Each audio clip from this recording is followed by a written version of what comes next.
Connaissez-vous le massif de Lovo, plus de 400 km² en République démocratique du Congo, où se trouvent d'incroyables peintures rupestres, un patrimoine encore largement méconnu, que vous évertuez, Geoffroy Emlich, avec votre équipe, à continuer de découvrir et à sauvegarder. Une mission franco-congolaise. Merci à vous d'être avec nous. Alors vous êtes archéologue. D'abord, comment avez-vous entendu parler de ces peintures rupestres du massif de Lovo ? Bonjour, en fait c'est une longue histoire parce que ça commence il y a maintenant 15 ans, donc ça fait quelques années. Donc au tout début en fait j'avais commencé comme tout le monde à étudier l'art paléolithique, donc les grottes ornées en France. Je dis comme tout le monde parce que c'est plutôt ces grottes-là qu'on connaît, comme les grottes de Lascaux, de Chauvet. Et je me suis vite rendu compte qu'il y avait finalement peu de sites pour beaucoup de monde qui voulait les étudier. Et je me suis dit, je vais voir un peu ce qui se fait ailleurs. Donc j'ai commencé un peu à m'intéresser à toutes les manifestations rupestres à travers le monde. Et je me suis rendu compte qu'en Afrique, on connaissait surtout les arts rupestres du Sahara ou d'Afrique australe, mais que très peu l'Afrique centrale. Et je me suis dit, là, il y a peut-être quelque chose à faire. Et donc c'est vraiment une histoire de rencontre aussi. Donc je suis parti une première fois au Cameroun avec l'université de Yaoundé et l'Institut de recherche pour le développement.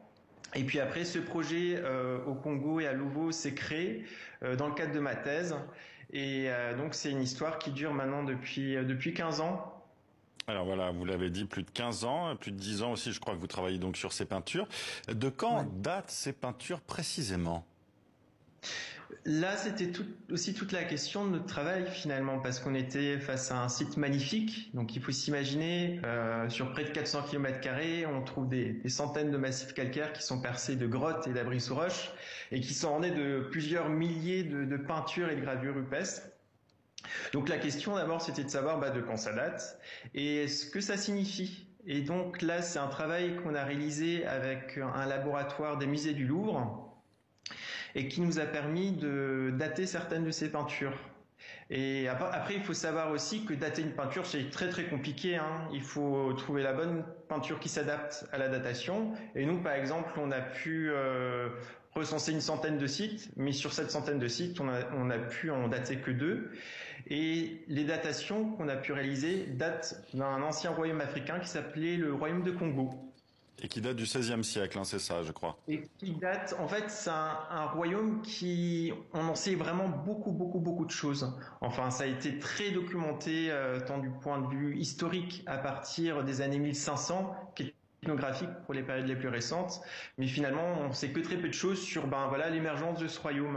Et on va y revenir. Avant d'aller plus loin, on va vous regarder, votre équipe et vous, à l'œuvre. Là, c'est la galerie supérieure. Donc c'est par là qu'on grave au niveau supérieur de la grotte.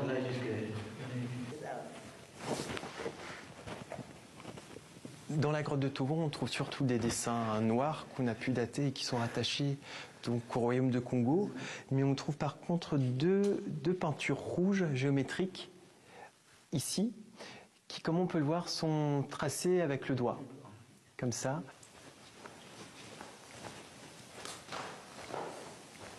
Celui-ci, on l'a pas daté par contre, parce qu'il n'y avait pas suffisamment de matière pour le prélever, donc on a préféré le laisser tel quel. Alors, Geoffroy Emlich, qu'est-ce qui représente ces dessins ? Beaucoup de choses, beaucoup de signes géométriques, avec beaucoup de motifs en croix, mais qui peuvent être associés à des animaux, beaucoup de lézards, beaucoup de représentations de lézards. On trouve aussi des représentations humaines avec des personnages qui sont armés d'un fusil ou d'arcs, de flèches, de boucliers. On trouve aussi des personnages, mais plus rarement qu'on appelle dans notre jargon des théranthropes. Les théranthropes, c'est des êtres mythiques en partie humains et en partie animaux. Donc pour le coup, les théranthropes qu'on a pu observer, en fait, c'est des représentations avec une tête humaine et un corps un peu qui ressemble à celui du lézard ou d'un batracien. Et quelle était leur utilité à ces dessins ? Est-ce que, par exemple, ils servaient à des rituels ? Oui, ça c'était aussi tout le second volet de nos recherches, de savoir ce que pouvaient signifier ces dessins. Et une partie, on a pu rattacher une partie de ces dessins à un ancien rituel datant du royaume de Congo et qui s'appelait le Kimpasi, dont Mpasi c'est la souffrance et Ki c'est le lieu où se déroulait la souffrance. Donc c'est finalement chaque fois que la communauté éprouvait le besoin de remédier au mot qui l'accablait, on faisait un Kimpasi. Et donc une de mes hypothèses, parce que ça reste qu'une hypothèse, ce serait de rattacher certains de ces dessins à cette cérémonie d'initiation. Alors ce travail sur les peintures rupestres, il est important aussi pour recomposer plus précisément l'histoire africaine, quand certains estimaient il y a quelques années, je cite, que l'homme africain n'était pas assez entré dans l'histoire. Effectivement, je suis tout à fait d'accord. Et avec les sites d'art rupestre, on a là un patrimoine qui est exceptionnel, avec un potentiel immense. Et ce qui est extrêmement intéressant aussi, c'est que, par exemple, dans le cas de Lovo, c'est des sites qui ont fait l'objet de rituels, mais qui en font toujours aujourd'hui. Donc il y a aussi l'importance que revêtent toujours ces sites pour les communautés qui y habitent. Donc il y a aussi ce côté-là qui est extrêmement important. Vous craignez aussi que certains sites majeurs d'art rupestre soient détruits. Certains l'ont déjà été. Là, votre but, justement, c'est de les protéger. Mais quels sont les risques que courent ces grottes? Dans notre cas, on est vraiment des privilégiés parce que c'est une recherche qu'on a entreprise il y a 15 ans, mais qui a été construite de manière collégiale avec nos collègues de l'Institut des musées nationaux du Congo à Kinshasa.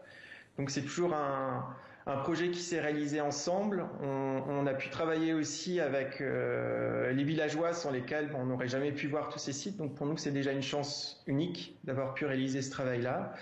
Ensuite, on peut se dire que ces sites sont situés, sont très isolés, proches de la frontière avec l'Angola, et qui ferait peut-être mieux de les laisser tels quels, sans forcément attirer l'attention, mais finalement cette attention est portée aussi par les industriels de la région, parce que finalement ces massifs calcaires, ça attire aussi d'autres intérêts, notamment économiques.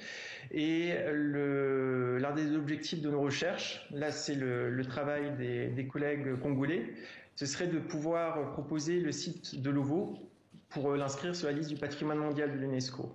Pour pas qu'il y ait d'exploitation industrielle de ces massifs, c'est ça? Oui.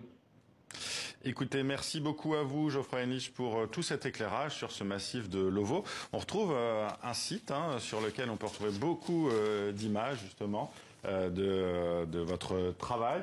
Et puis aussi ce livre, Le massif de Lovo sur les traces du royaume de Congo, volume 1. Voilà, merci à vous d'avoir été avec nous. Merci beaucoup.